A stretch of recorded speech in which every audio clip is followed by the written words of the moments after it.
Universal uncle में फिर से आपका स्वागत है। आज हम बात करेंगे 18 से 25 वर्ष के लड़के लड़कियों को किस तरह की समस्या फेस आती है, क्या उनके दिमाग में चलता है। तो जहां तक हम इसके बारे में बात करेंगे तो क्या है, कहीं हमें बात करने के लिए कोई सोर्स नहीं मिलता कि हम अपनी समस्याओं के बारे में क्या बात करें, किससे बात करें। तो जब आपको सोर्स नहीं मिलता तो आप क्या करते हैं, अपने आसपास के लोगों से बात करते हैं। और आसपास के लोगों से की हुई बात हमें मिसगाइड ही जरूर करती है। आसपास मतलब कौन, आपके साथ में उठने बैठने वाले लड़के लड़कियां, बाकी सारे। अब स्कूल कॉलेजों में भी दो तरह की बात होती है। एक तो बहुत वेल एजुकेटेड और बिल्कुल प्रिंसिपल से चलने वाले बच्चों का ग्रुप होता है, और एक दूसरी तरफ पान की थड़ी के बाहर बैठ के सुट्टे मारने वाले लोगों का ग्रुप होता है। तो जब कोई आपस में इस तरह की बात करते हैं तो जिस तरह का ग्रुप है जो, और ग्रुप में भी वो लड़के लड़कियां किस बैकग्राउंड से आते हैं, उसी तरह की वो आपको सलाह दे सकते हैं। देखिए क्या है कि जब भी हमारी संगति बिगड़ने लगती है तो इसका मतलब आप यूं समझ लीजिए कि हमारे सामने वाले लड़के लड़कियां कुछ शोबाजी करते हैं।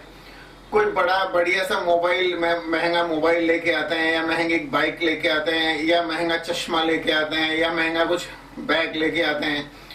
तो वो शोबाजी करके कि भाई ये चीज इतने की है, हम लोगों के दिमाग में हलचल मचाते हैं। अब ये आप ध्यान रखिएगा कि शोबाजी करने वाले के घर वाले हो सकता है उसको दिलवा सकें, लेकिन बाकी जब लोग उसको देख के और ये परेशान होते हैं कि ये चीज मुझे भी लानी है, तो ये इस एज के बच्चों का टेंशन में आने का एक बहुत बड़ा कारण बना हुआ है। क्योंकि घर पे जाके माता पिता से ये सब चीजें मांगना, जिद करना, तो ये जिद तब तक सही है जब तक कि पॉकेट अलाउ करती है।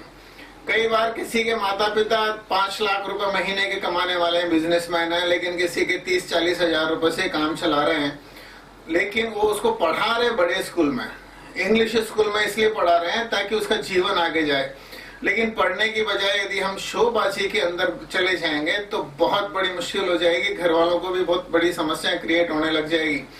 यदि माता पिता को समस्या क्रिएट नहीं भी हो रही है तो भी अगर बच्चे धीरे धीरे खुद डिप्रेशन में आते चले जाएंगे, मैं ये नहीं कर पा रहा हूँ, मैं ये नहीं कर पा रहा हूँ, मैं ये नहीं कर पा रहा हूँ, ऐसा नहीं चाहिए। तो एक तो शोबाजी के अंदर नहीं करें, दूसरी चीज हमें आगे बढ़ना है। हर लड़के लड़की को ये दिमाग में लाना चाहिए कि एक दिन मैं एजुकेशन पूरी अच्छी करके कमाऊंगी या कमाऊंगा और अपनी कमाई से ये तमाम चीजें लाऊंगा। इस तरह का स्वाभिमान यदि आपके अंदर डेवलप होता है तो निश्चित रूप से आप वो चमकते सितारे होंगे जिसकी इस दुनिया को जरूरत है। क्योंकि भीड़ कीड़े मकोड़ों की तरह इंसानों की भी इस पूरे संसार के अंदर है, हर जगह है। हिंदुस्तान जनसंख्या के मामले में दूसरे नंबर पे आता है, चाइना पहले नंबर पे आता है। तो जनसंख्या का मतलब लोग जीते हैं और मरते हैं, पैदा होते हैं फिर मर जाते हैं। लेकिन यहाँ कुछ हीरे जिसकी वजह से पूरा का पूरा समाज चल रहा है, वो उस तरह के बच्चे हैं, उस तरह के लड़के लड़कियां हैं जो ये सोचते हैं कि मैं अपनी आवश्यकताओं की सारी पूर्ति तब करूंगा जब मैं अपनी कमाई करना स्टार्ट करूंगा। दूसरी चीज, यदि हम लोगों के सामने इस तरह की कोई चीज आती भी है तो हमें कंफर्ट जोन छोड़ना चाहिए। कंफर्ट जोन का मतलब क्या हुआ, हम जिस भी स्थिति में हैं हम उस स्थिति में रहना चाहते हैं। हम यदि किसी थड़ी पर बैठे हुए हैं तो हम ये चाहते हैं कि यहाँ से उठकर नहीं जाएं। यदि हम सो रहे हैं तो ये सोचते हैं कि थोड़ा सा और सो लिया जाए। यदि हमारे को किसी आनंद थड़ी पे बैठ के मिल रहे हैं, या सोने में मिल रहे हैं, या दोस्तों के साथ गपशप मारने मिल रहे हैं, लेकिन एक्चुअल में ये सही आनंद है ही नहीं। क्यों? क्योंकि अपना जीवन आगे बढ़ाना, कैरियर बनाना, ये आनंद का विषय हो सकता है। एक बार सोच के देखिए, यदि आपके मम्मी कंफर्ट जोन में चली जाए तो खाना कौन बनाएगा? उसको भी सोने में आनंद आएगा। यदि आपके पिताजी कंफर्ट जोन को महसूस करें और घर की आय खत्म हो जाए तो घर के अंदर राशन कहां से आएगा? बिजली का बिल, पानी का बिल, या मकान का किराया, या मकान की किस्त, ये सब कहां से आएगी? आपके और आपके मम्मी पापा के बीच में मुश्किल से 20 से 25 साल की उम्र का अंतर हो सकता है, लेकिन जाना बच्चों को भी उसी एज में है, उनके साथ में भी वो ही सभी समस्याएं आने वाली है।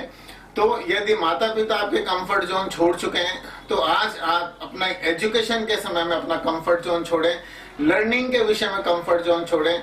यदि आप कहीं छोटी मोटी नौकरी कर रहे हो तो उस जगह भी कंफर्ट जोन छोड़ें और वहां उतना काम करके दें जिससे आपके नियोक्ता, आपके बॉस इतना खुश हो कि इस जैसा बच्चा या बच्ची हमें नहीं मिल सकता। इस चीज पे विशेष गौर करें और आपके जो भी कमेंट हो वो जरूर बताएं।